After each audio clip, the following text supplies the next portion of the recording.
নমস্কার বন্ধুরা, আপনাদের সকলকে রাখি পাকশালাতে স্বাগত এবং আমার আন্তরিক ভালোবাসা। বন্ধুরা, আমি দীর্ঘ প্রায় 4 মাস আমি কোনো ভিডিও দিতে পারিনি আমার অপারেশনের কারণের জন্য।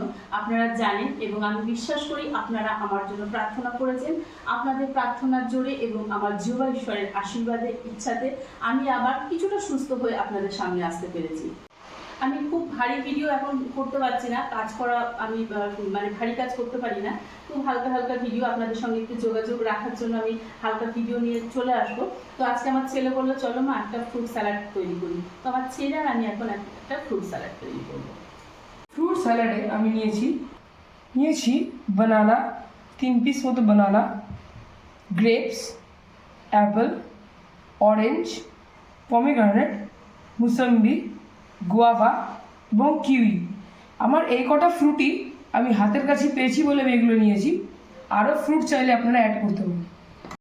ফার্স্টে ফ্রুটসগুলো একটু ধুয়ে নেব। অ্যাপেলটা, কিছু গ্রেপস দিয়ে দেবো,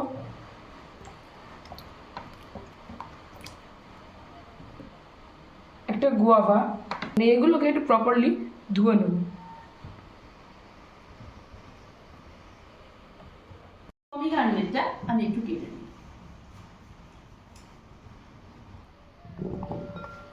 অ্যাপেলটা ফার্স্টে স্লাইস করে কেটে নেব। আমি একটু কিউইটা ছাড়িয়ে দিই। কিউই কিন্তু আমাদের যাদের শরীরে রক্ত নেই, প্রচুর রক্তের ঘাটতি পূরণ করে কিউই খেলে।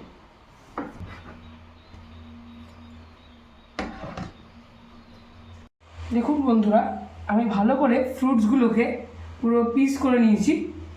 এই যে, এবার এগুলো আমি এক এক করে এই বোলে দেব।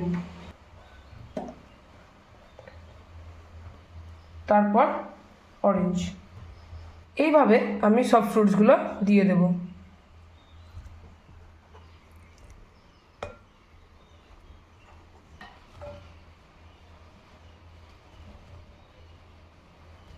সব ফলগুলো দেওয়া হয়ে গেলে 1 চামচ ডাবর হানি উপর দিয়ে দেব। এটা ভালো করে মিক্স করে নেব।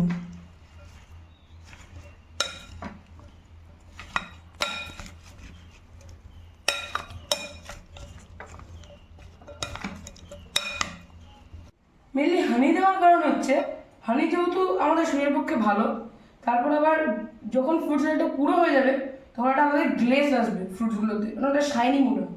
আবার ভালো করে স্যালাডটাকে মেশানো হয়ে গেছে। এবার জাস্ট ডেকোরেশনের জন্য একটু পমিগ্রানেট দিয়ে দেবো।